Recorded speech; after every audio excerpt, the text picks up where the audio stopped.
Guinée, des violences ont éclaté ce mardi après les élections communales de dimanche dernier. Plusieurs quartiers de la banlieue de Conakry ont été barricadés par des manifestants de l'opposition. Leur raison à suivre dans ce journal.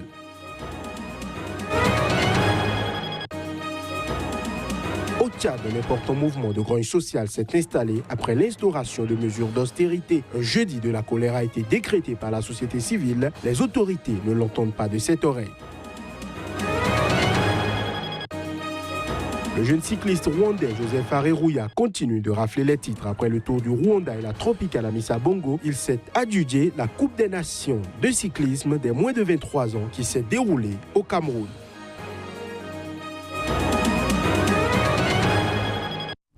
Bonsoir à toutes, bonsoir à tous. Merci de nous rejoindre pour ce point de l'actualité sur Sika. En Guinée, des violences ont éclaté ce mardi après les élections communales de dimanche dernier. Plusieurs quartiers de la banlieue de Conakry ont été barricadés par des manifestants de l'opposition qui exigent la publication des résultats, accusant le pouvoir de vouloir les modifier en sa faveur. Les images. Après les élections communales de ce dimanche, des violences ont éclaté en Guinée ce mardi. Et pour cause, des responsables de l'opposition ont dénoncé des fraudes massives lors de ces élections locales, les premières depuis 2005. Sans expliciter, l'une des figures de l'opposition, l'ancien Premier ministre Sidya Touré, qui préside l'Union des forces républicaines, a affirmé avoir constaté des problèmes, notamment celui de l'encre dans pas mal de bureaux de vote. Il a également cité le cas d'un sous-préfet qui a voulu changer le président d'un bureau de vote à Tanéné, dans le nord-ouest du pays. L'ancien Premier ministre Sidya Touré a également cité 3 communes de la capitale, Dissine, Matam et Matoto, où un chef de quartier a été pris par des électeurs de l'opposition en possession de 2000 procurations qu'il était prêt à introduire dans les urnes. Mais Sidya Touré s'est toutefois dit confiant de l'emporter à condition que les opérations de dépouillement supervisées par la Commission électorale nationale indépendante se déroulent correctement. En ce qui la concerne, la CENI a indiqué qu'elle espérait proclamer les résultats le plus tôt possible. Pour désigner les dirigeants des 342 communes guinéennes, les électeurs devaient choisir parmi 29 554 candidats, dont 7 055 femmes réparties sur plus de 1300 listes. Les élus constitueront les conseils municipaux, chargés ensuite de désigner les exécutifs locaux. Pour rappel, les dernières élections locales remontaient à 2005 sous la présidence du général Lansana Conté, dont le parti avait raflé plus de 80% des suffrages. Et puis les autorités guinéennes et la communauté internationale ont appelé ce mercredi au calme après les heurts meurtriers à la suite des élections locales. 5 enfants ont péri mardi dans un incendie volontaire lors de heurts à Kalenko, dans la préfecture de Diguiraï, dans le centre du pays, a annoncé le ministre de l'administration du territoire, Bourema Kondé. Au Soudan du Sud, plusieurs centaines de manifestants ont défilé ce mardi dans les rues de Djouba. Objectif, protester contre la décision des États-Unis de restreindre les transferts d'armes vers le pays plongé dans une guerre civile meurtrière depuis décembre 2013. En réponse à la violence continue et à la brutalité contre des civils et des humanitaires, le département d'État américain avait annoncé vendredi dernier des restrictions sur les transferts d'armes avec le Soudan du Sud. Manifestant ce mardi, les Sud-Soudanais ont dénoncé ce qu'ils considèrent comme une attaque contre la souveraineté de leur pays et une tactique pour affaiblir le gouvernement du président Salva Kiir, partie prenante au conflit. Après s'être arrêté devant l'ambassade des États-Unis pour y déposer une pétition, le cortège a poursuivi son trajet vers la principale base de la mission des Nations Unies dans le pays, qui a été visée par des jets de pierre. Nous disons que la décision unilatérale des États-Unis d'Amérique, en limitant les armes du gouvernement de la République du Soudan du Sud à nous, en tant que chef, est une tactique qui consiste à affaiblir le gouvernement pour que les ennemis de ce pays, qu'ils soient à l'intérieur ou à l'extérieur du pays, se retrouvent face à un gouvernement affaibli. La raison pour laquelle nous sommes ici, c'est pour dénoncer l'embargo sur les armes imposé par le gouvernement américain au Soudan du Sud. Ce n'est pas correct, car le Sud-Soudan est une nation et nous ne pouvons accepter qu'aucun autre pays impose des sanctions. C'est la raison pour laquelle nous, les chefs, les jeunes et les femmes, sommes venus ici. 2 ans après sa partition avec le Soudan du Sud s'est enfoncé en décembre 2013 dans une guerre civile qui a fait des dizaines de milliers de morts, près de 4 millions de déplacés et provoqué une crise humanitaire catastrophique. Depuis, de nombreux cessez-le-feu ont été signés entre le gouvernement du président Salva Kiir et le principal groupe rebelle, celui de l'ancien vice-président Riek Machar, sans jamais être respecté. Le dernier en date avait été signé le 24 décembre dernier à Addis Abeba sous l'égide de l'IGAD, mais il avait été violé dès son entrée en vigueur. Une nouvelle série de pourparlers de paix a été lancée ce lundi en Éthiopie.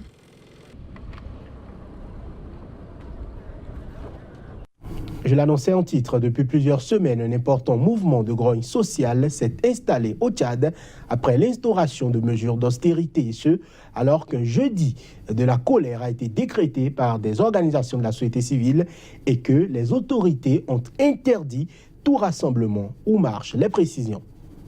La grève sociale généralisée au Tchad, soutenue par l'opposition, a pris des allures de fronde contre le président Idriss Déby Itno. Elle fait suite aux mesures d'austérité mises en place par le gouvernement. En effet, le gouvernement a déposé un budget resserré pour 2018 et doit faire 30 milliards de francs CFA d'économie sur la masse salariale annuelle. Le taux d'imposition sur le revenu a aussi été augmenté. Nous étions obligés de lancer un mot d'ordre de grève dans la mesure où les travailleurs étaient soumis à une multitude de mesures du temps pour essayer de régler le problème de la crise.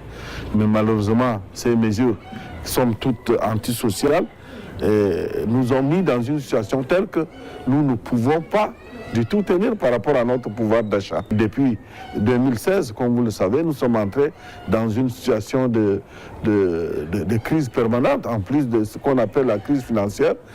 C'est une situation sociale intenable.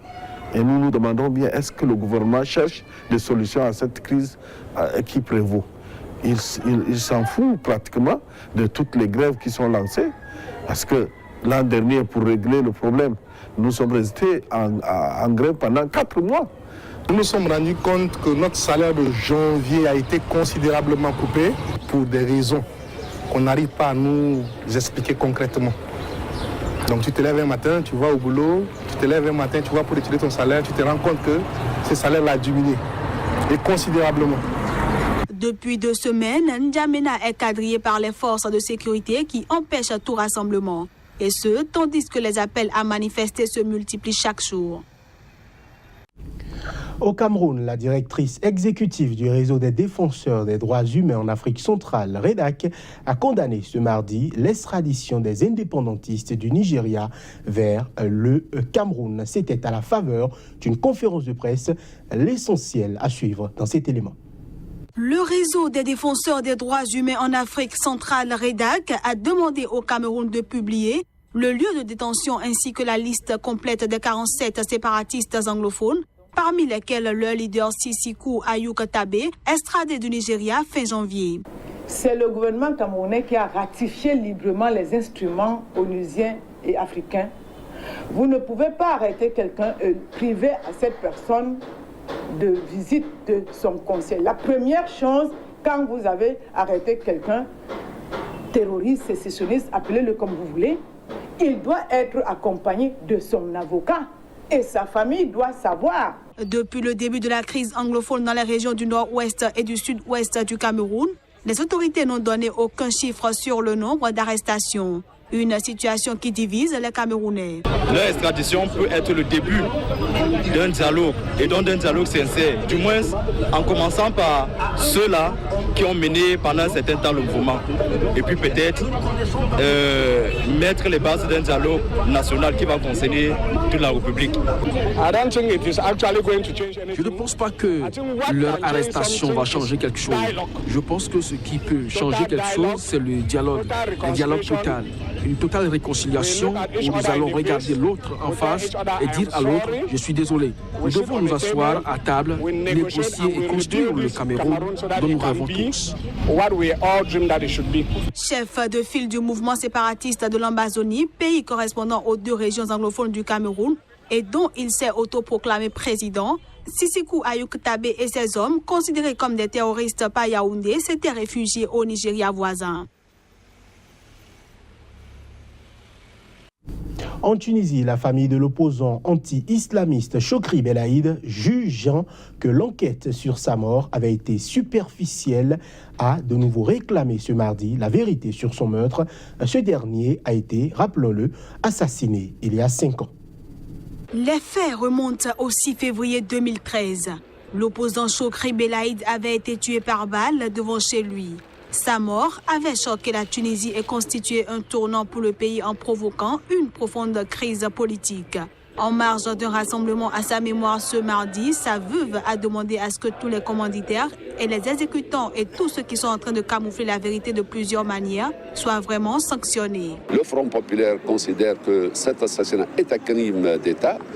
À chaque fois, le collectif de défense montre bien l'implication de certaines parties de l'appareil de l'État, de certaines forces politiques qui ont gouverné en 2013. Sa mémoire nous incite à continuer la lutte pour réaliser les objectifs de cette révolution, les objectifs de la révolution pour lesquels Chokri Belaïd est tombé martyr.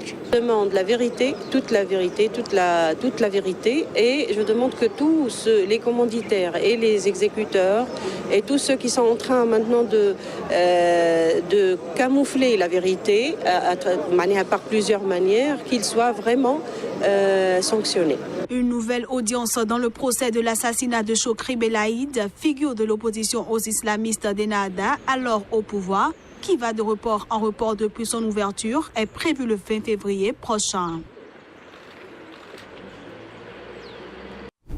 Du sport, pour finir, la Coupe des Nations de cyclisme de moins de 23 ans qui s'est déroulée au Cameroun a connu son champion. Il s'agit du cycliste rwandais Joseph Areruya qui s'est imposé à l'arrivée à Yaoundé. Une victoire obtenue au terme de la 3e étape. Cette compétition est organisée par l'équipe de Vivendi Sport en partenariat avec l'Union cycliste internationale UCI et la Fédération camerounaise de cyclisme. Reportage Alphonse Narcisse Oum. Malgré sa 4e place obtenue au cours de la dernière étape du Tour, le jeune Rwandais Joseph Areruya, 22 ans, le champion en titre du Tour du Rwanda et de la tropicale Amissa Bongo, vient de remporter la première édition du Tour cycliste du Cameroun, dénommé Tour de l'Espoir, long de 421,3 km pour les moins de 23 ans. Les coureurs de la Team Rwanda se sont organisés dans la finale du Tour de l'Espoir avec une approche tactique qui permettrait à Areruya de garder le maillot jaune et de remporter la course. Insatisfait du directeur de la course. Présent, le tour s'est bien passé. Nous n'avons pas eu d'incident majeur sur le tour. On a eu l'État qui a honoré à juste titre son engagement en matière de sécurité. On a quand même plusieurs nationalités qui sont présentes. Vous savez, organiser un tour cycliste aux normes internationales, c'est quelque chose qui est très compliqué en termes de sécurité. Vous avez pu voir l'énorme déploiement logistique qu'il faut et hommes aussi qu'il faut pour pouvoir sécurité un tour comme celui-là. Pour notre cité, pour notre ville, pour notre pays, si nous avons l'ambition de rivaliser, de créer une économie du sport qui soit autre que celle qu'on a aujourd'hui, il faut qu'on passe par ce genre d'étape. Il faut qu'on soit capable de dire au monde qu'on peut organiser sur le continent africain, au Cameroun, des événements de ce niveau-là. Et pour les spectateurs? Par rapport au parcours, pour une grande première, de mon côté, le Cameroun a fait les efforts qu'il fallait pour lui. Et le reste, ils ont prouvé vraiment qu'ils sont champions à tous les niveaux. Désormais, le Rwandais Joseph Areruya a carte blanche pour participer au Tour de France dans la catégorie Tour de l'avenir pour les moins de 23 ans en août 2018. C'est sur cette note sportive que nous mettons un terme à ce journal. Merci de nous avoir suivis.